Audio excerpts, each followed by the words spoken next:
ಉತ್ತರ ಕನ್ನಡ ಜಿಲ್ಲೆ ಕಡೆಗೆ ಬರಬೇಕು ಅಂದ್ರೆ ಒಂದು ಕ್ಷಣ ಯೋಚನೆ ಮಾಡಬೇಕು. ಯಾವ ರಸ್ತೆಯಲ್ಲಿ ಹೋದ್ರೆ ಒಳ್ಳೆಯದು ಅಂತ.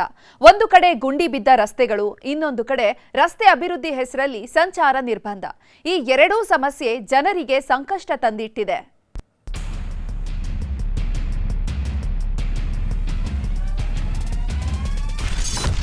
ವರ್ಷ ಆದರೂ ಮುಗಿಯದ ರಸ್ತೆ ಕಾಮಗಾರಿ.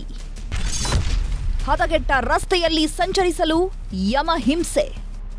ಇದು ಉತ್ತರ ಕನ್ನಡ ಪರಿಸ್ಥಿತಿ ಹೇಗಿದೆಯಪ್ಪ ಅಂದ್ರೆ ಸಂಪೂರ್ಣ ಹದಗೆಟ್ಟು ಹೋಗಿದೆ. ಕುಮಟಾ ಶಿರಸಿ ಸಂಪರ್ಕಿಸುವ ರಸ್ತೆ ಅಗಲೀಕರಣ ಹೆಸರಲ್ಲಿ ಭಾರೀ ವಾಹನ ಸಂಚಾರ ನಿಷೇಧ ಹೇರಲಾಗಿದೆ. ಕಳೆದ 1 ವರ್ಷದಿಂದ ಭಾರೀ ವಾಹನ ಸಂಚಾರ ಇಲ್ಲ. ಆದರೂ ಕಾಮಗಾರಿ ಮುಗಿದಿಲ್ಲ. ಇನ್ನೂ 7-8 ತಿಂಗಳು ಕಳೆದರೂ ರಸ್ತೆ ಕಾಮಗಾರಿ ಮುಗಿಯುವ ಲಕ್ಷಣ ಕಾಣಿಸ್ತಿಲ್ಲ. ಈ ರಸ್ತೆಯಲ್ಲಿ 1-2 ಸೇತುವೆ ನಿರ್ಮಾಣ ಮಾಡಬೇಕಿದೆ.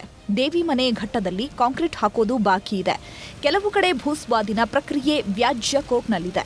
ಕಾಮಗಾರಿ ಆಮೆ ವೇಗದಲ್ಲಿ ಸಾಗ್ತಾ ಇದ್ದು, ಕಳೆದೊಂದು ವರ್ಷದಿಂದ ವ್ಯಾಪಾರ ವಹಿವಾಟು ಇಲ್ಲದೆ ಸ್ಥಳೀಯರು ಸಂಕಷ್ಟಕ್ಕೆ ಒಳಗಾಗಿದ್ದಾರೆ. ಕುಮಟಾ ಶಿರಸಿ ರಸ್ತೆ ಬಂದ್ ಮಾಡಿ 18ರಲ್ಲಿ ಕೆಲಸ ಸ್ಟಾರ್ಟ್ ಮಾಡಿದ್ರು ಸರ್. ಇನ್ನು ಇದು ಕೆಲಸನೇ ಆಗ್ಲಿಲ್ಲ, ಎಂಥದ್ದು ಆಗ್ಲಿಲ್ಲ. ಬರ್ತಾರೆ ಅಳತೆ ಬರ್ತಾರೆ ಹೋಗ್ತಿದ್ದಾರೆ. ಈಗ 1 ವರ್ಷ ಆಯ್ತು ಬಸ್ ಬಂದ್ ಮಾಡಿ. ನಮ್ಗೆ ಕೆಳಗಡೆ ಹೋಗ್ಲಿಕ್ಕೆ ಆಗುದಿಲ್ಲ, ಮೇಲ್ಗಡೆ ಹೋಗ್ಲಿಕ್ಕೆ ಆಗುದಿಲ್ಲ. ಪರದಾಡೋದೆ ದಿನ, ಪರದಾಡೋದೆ ದಿನ, ಬಸ್ ಇಲ್ಲ ಅಂತ ಪರದಾಡೋದೆ. ಯಾವ್ದು ವೆಹಿಕಲ್ಸ್ ಇಲ್ಲ. ಹಾಗೆ ನಮ್ದು ಇಲ್ಲಿ ಟೀ ಕಾಫಿ ಅಂಗಡಿ ಮಾಡಿದವ್ರಿಗೆ ಸಹ ದಿನ ಬೆಳಿಗ್ಗೆಯಿಂದ ಕಾಯ್ತಾ ಕೂತ್ಕೊಳ್ಳೋದು. ಯಾವ್ದು ವೆಹಿಕಲ್ಸ್ ಬರೋದಿಲ್ಲ, ಗಿರಾಕಿನೂ ಬರೋದಿಲ್ಲ. 10 ರೂಪಾಯಿಗೆ ಪರದಾಡ್ತಿದ್ದೇವೆ ಇಲ್ಲಿ. ಆದ್ರೆ ಬಸ್ಸು ಬಂದ್ ಮಾಡಿ ಇನ್ನೂ ತನಕ ಬಸ್ ಬಿಡ್ತಾ ಇಲ್ಲ. ಶಿರಸಿ ಕುಮಟಾ ಸಂಪರ್ಕದ ರಾಷ್ಟ್ರೀಯ ಹೆದ್ದಾರಿ ಕಾಮಗಾರಿಯನ್ನ ಆರ್ಎನ್ಎಸ್ ಕಂಪನಿ 2018ರಲ್ಲಿ ಆರಂಭ ಮಾಡಿದ್ದು, ಇನ್ನೂ ಕಾಮಗಾರಿ ಮುಗಿಯದೇ ಇರೋದು ಸಾರ್ವಜನಿಕವಾಗಿ ಆಕ್ರೋಶಕ್ಕೆ ಕಾರಣವಾಗಿದೆ. ಈ ಬಗ್ಗೆ ಸ್ವತಃ ಶಾಸಕ ಭೀಮಣ್ಣ ನಾಯ್ಕ್ 10 ಬಾರಿ ಗುತ್ತಿಗೆ ಸಂಸ್ಥೆಗೆ ಸೂಚನೆ ಕೊಟ್ಟರೂ ಕಾಮಗಾರಿ ವೇಗ ಪಡಿತಾ ಇಲ್ಲ.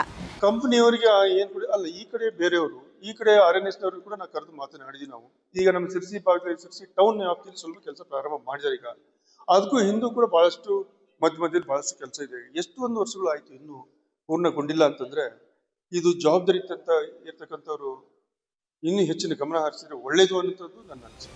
ಉತ್ತರ ಕನ್ನಡ ಜಿಲ್ಲೆಯ ಶಿರಸಿ ಕುಮಟಾ ರಾಷ್ಟ್ರೀಯ ಹೆದ್ದಾರಿ ಕಾಮಗಾರಿ ಮುಗಿಯೋದು ಯಾವಾಗ ಅಂತ ಜನರು ಕಾದು ಕುಳಿತಿದ್ದಾರೆ. ಆದಷ್ಟು ಬೇಗ ಕಾಮಗಾರಿ ಮುಗಿಸಿದ್ರೆ ನಮ್ಮ ಬದುಕು ನಡೆಯುತ್ತೆ ಅಂತಿದ್ದಾರೆ ವ್ಯಾಪಾರಿಗಳು. ದರ್ಶನ್ ನಾಯ್ಕ್, ನ್ಯೂಸ್ 18, ಕಾರವಾರ.